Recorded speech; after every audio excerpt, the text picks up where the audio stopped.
Hi, this is Matt once again. Welcome back to another video, and this is a paid request for Walker. Thank you so much for that. If anyone wants to request any type of videos, PayPal is the best way to do it. Do have a Cash App as well. Links are down below. It could be movie review, re-review, random thoughts, streams, commentaries, video game playthrough for an hour, full playthrough, stream, a random topic.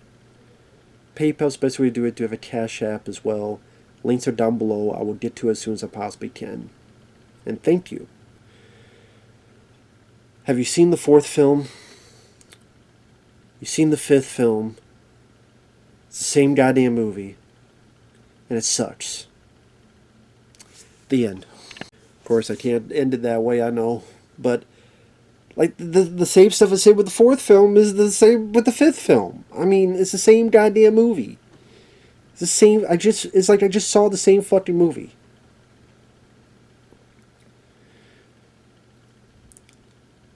In case people didn't see that review, I'll quickly sum it up again. I liked the first Final Destination. It tried to be a bit more serious. It tried to be a bit more steerier than the others. I like the cast, including Devon Sawa. I think it has a little bit more to the direction of the film, trying to do a little bit more suspense. It was meant to be an X-Files episode, but it didn't become that, so they made it into a movie, and I liked the first film. Second film I saw in the theater, I really enjoy it. I think it was a good, fun, bloody time. I don't mind the cast in that one. The opening is amazing. I like some of the death scenes. Hell, I like the way it ends. I like the song, My Name is Death. It was a fun time at the theater. The third film, which I know that was requested, but I'll do that later, since that was requested much later than these. And that's when it started losing me. I'm like, okay, now this is the same movie, same formula, same stuff. Just get a bit tiresome now. By the time we got to the fourth one and this one, it got very tiresome. Very fucking tiresome. Even by the fifth film, Friday the 13th changed it up. Hell, the first Friday the 13th is different from the second one. There's one more of a murder mystery. You don't know who it is till the end, but still. And the second film wasn't that. Halloween 3 changed it up. Nightmare on Elm Street 2 was different from the first one. So it's just... And that's the other thing. Even if you want to keep it the same movie, which I don't think you need to,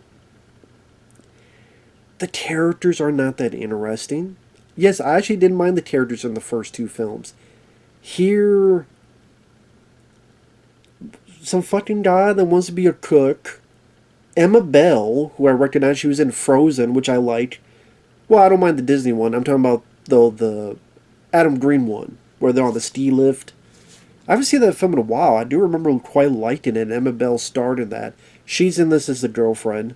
Although she's given really nothing to do. Anybody could have played her role. It's a shame, because Emma Bell was really good in Frozen. The horror one.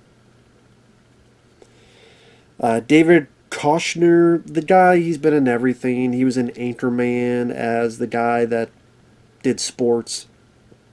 He's been in a ton of stuff. He plays the dickhead boss. Courtney B. Vance is an FBI guy looking into what's going on. Tony Todd makes an appearance because he wasn't in the fourth film. He was only a voice in the third film. So it's cool to see Tony Todd in there, although he just does the same thing he did in the first and second film. But still, it's cool to see Tony there. This is actor Arlen Escarpeta as Nathan. I recognize him because he was in the 2009 Friday the 13th film. He was the black guy in the movie. Jason threw an axe at his back. I actually liked him in that movie. I liked him also in Into the Storm, which I think the same director of that did this movie. And, okay, is this a tad better than the fourth film? Sure. Because the opening vision was filmed a bit better than the NASCAR stuff. It was filmed a bit more... It looked a little less cheap than the fourth one. And There were a couple more scenes, like the laser eye surgery stuff, that a little bit more. Ooh, gave you a little bit of that feeling. But this is still like the same goddamn movie. You know, the characters aren't that interesting. I mean, I like Michael T. Williamson's character in the fourth film. Just they just do nothing with, which annoy me. Here, you still done in 3D like the fourth one was, and just tired. At this point, definitely getting tired of the 3D shit. Just like I said before, when you see this at home, it doesn't really become that effective. Like maybe it was in the theater. It was a gimmick that thankfully has died down. Here the plot is a company retreat. They're in a bus. They go over a bridge. Person has a vision. People die. He waits out the vision. Gets people out to safety. Then there's a fucking funeral. Then there's a warning by Tony Todd. And then they're killed one by one. Then it's, well, maybe we do this, maybe we do that. It's always like, well, maybe we'll do this, but then it doesn't even really fucking work. Although I guess it did work in the second film. But usually just doesn't work or doesn't fucking matter.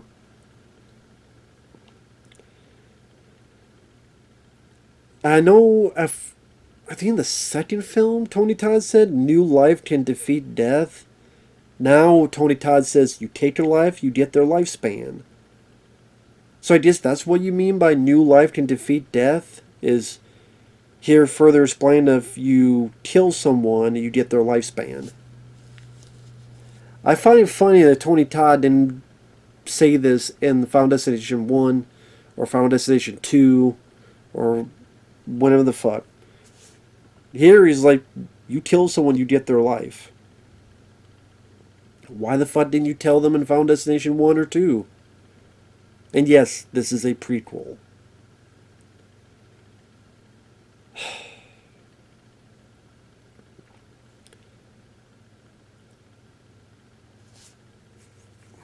And then people get killed one by one. There's someone who steps on the screw and something happens. Someone does their gymnastic and they land wrong and their body gets fucked up and broken. Which, because the way the flip is done, it just went... Pfft. I had that reaction. Pfft. Okay. This dickhead steals this pass for his massage. This scene seems like it takes forever to get going. He's being a dick at the massage parlor. Then he's being a dick to this woman. Then he finds that this old woman can speak English. Then she puts these needles into him. And then finally there's a fire. He falls. Some needles go in him. He travels and a fucking Buddha statue falls on his head. He was an unlikable character. Sure, got what he deserved. But got too much fucking screen time. Too much fucking build up because I was annoyed with him, like just kill him already, and then okay, a statue fell on his fucking head. Whatever. The laser eye surgery, that one is probably the one I could get the more into because I have glasses. I've thought of getting laser eye surgery, just never jumped to it. And I think it's the little thing of, well, not little, but it's the thing of the laser cut into her eyeball. I'm like, ooh, I can feel that. I like that bit. Then she gets up. She skids on something, falls out the window. I said this in the review for the fourth film. I'm saying it here. Man, there's a Final Destination movie in here, or to do it in general, of the fucking lawsuits these companies get for negligence. Get Stephen P. New. Like the lawsuits, like, you just left this girl alone, and then lo and behold, your surgery cut her eyeball. You don't get sued. Someone need to sue your ass. Same with the spa. You left the guy with all these needles in him. There's a fucking fire. Negligence. Unsafe working environment. A lot of people need to get fucking sued. All these companies coming under fire for their negligence, man. That'd be a hell of a, there you go. Be a court case like the Exorcism of Emily Rose. Final Destination, the court case. There you go. That should be kind of a funny way of doing it. Be more creative. And what? Oh, the guy from Friday the 13th, 2009, Nathan. There's this asshole worker giving him grief. He's trying to get him to safety. The guy falls to his death. So I guess technically now he has that guy's lifespan. And now that could be an interesting story. Where this guy's got a new lease on life. But he also has his guilt. Because he didn't mean for this guy. The guy was a dick, but this guy died. And maybe there's a story to work with that. And then make him the lead. That could be interesting. But we're not going to do that. Because we're going to stick to the goddamn formula. Even the guy that gets pissed because his girl died and goes, why do you deserve to live? They did that in Final Destination 3. Remember the asshole? Was it the fireworks or whatever? And it's like, my lady died. Whoa. I think it was the lady that got the nail gun to the face. I think. I said, how come you guys live? I'm like, you did this in Final Destination 3. Like, you're repeating the same shit. The same fucking shit. There's just nothing else you guys can do because you're fucking lazy. You're fucking uncreative. It's the same fucking shit. Same shit. Same fucking movie. Even the FBI, Courtney B. Vance, who I liked as an actor, having suspicion on the lead. They did that in the first fucking movie where the officers were suspicious of Devon Sawa. Can you promise me no one else is going to die? And Devon Sawa was like, you just see it. You just watch the trailer to Final Destination 1. You just see that in the fucking trailer. Did the same thing here.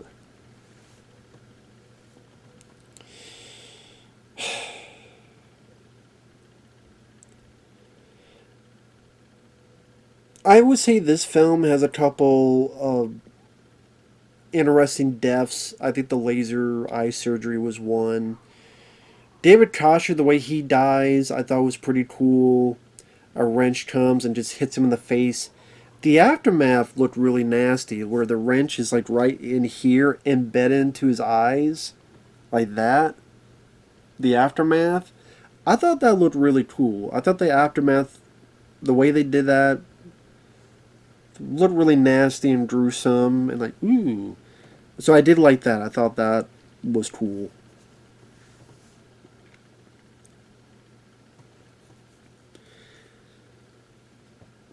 Again, I swear in Final Destination 3 there was like them having to deal with this asshole trying to kill them.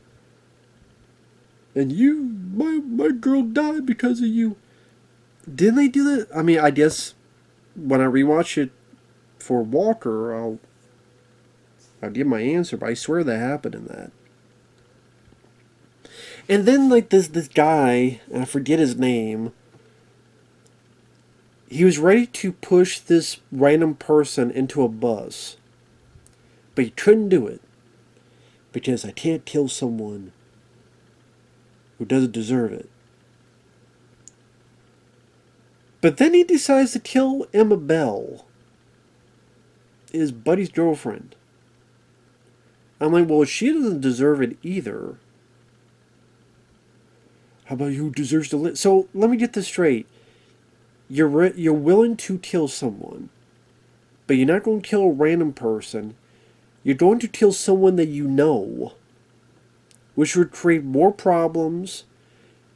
Which even then, like, Courtney B. Vance gets there, then he kills him. Then he's like, I got a new lease in life. I gotta get rid of my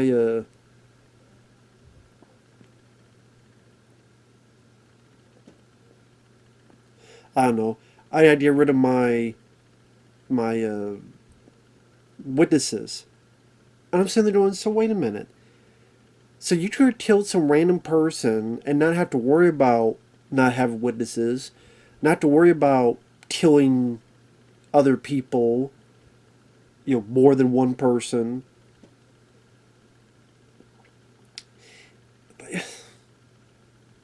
So I'm not going to kill this random person, but I'm going to kill someone who knows me, which sooner or later the authorities will question, all these people died, but you're the only one that lived. Suspicious. So put more suspicions onto yourself by killing people you know instead of killing someone you don't know. That's fucking idiot. So he kills the FBI guy, and then they get into a fight, him and the lead kills him. So I guess he took that lifespan. But then it's 2 weeks later, they get on a plane. That's where you find out it's a prequel. This is the plane that Devon Sawa warned about, and you see them getting kicked out. So, does that mean Tony B. Vance's lifespan was only for 2 more weeks? If he took that lifespan? So that means it was only for 2 more weeks. I guess. Because he did kill someone, so he would have taken his lifespan that he took from Tony B. Vance. So I guess Tony B. Vance was only going to be alive for 2 weeks. How much of a bad convenience is that? What now Tony B. Vance would have died then? Would he would have been on a plane? Died on duty, maybe? I don't know, he's an FBI. He seemed to have been careful so far. Well, I guess except here when he got shot. So, and then the other guy, I guess the worker that died had an aneurysm and he would have died any minute. So then the deer falls on him. And once again, everybody dies. Just like the third film and just like the fourth film. Everybody dies here.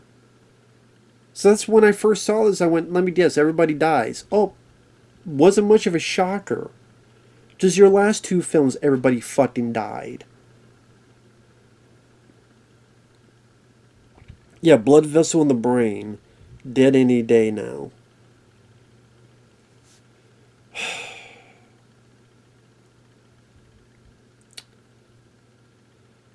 I mean, the only reason I'll say this is a bit better than the 5th one is just because the death scenes, like the laser eye surgery stuff, the worker, when the guy tried to help and he got hung by this hook, the wrench into David Koechner's eyes, I liked a little bit more than some of the deaths in the 4th film. The opening bridge felt a little bit better directed than the 4th one, although there's still a lot of CGI. It's not the best CGI. They definitely still go into a much more CGI route.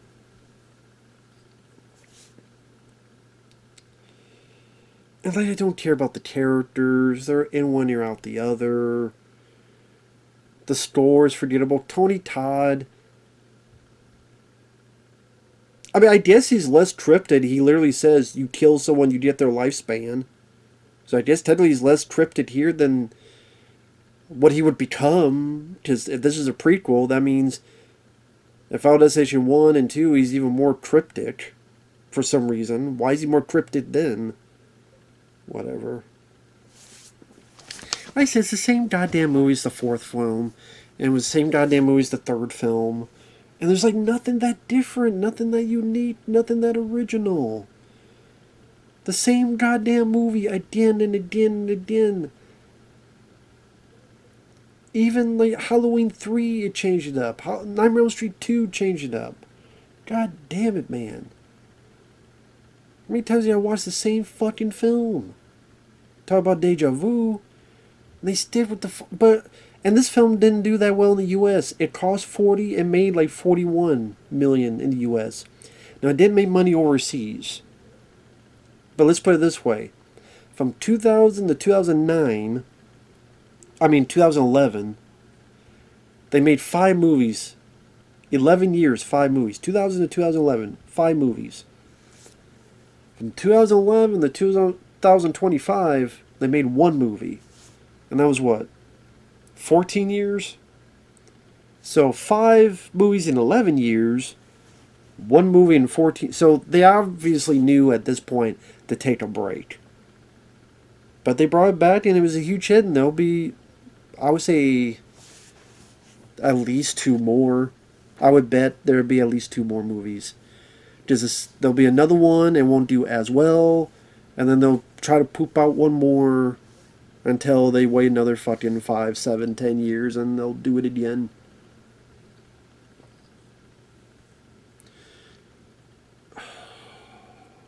Jesus Christ.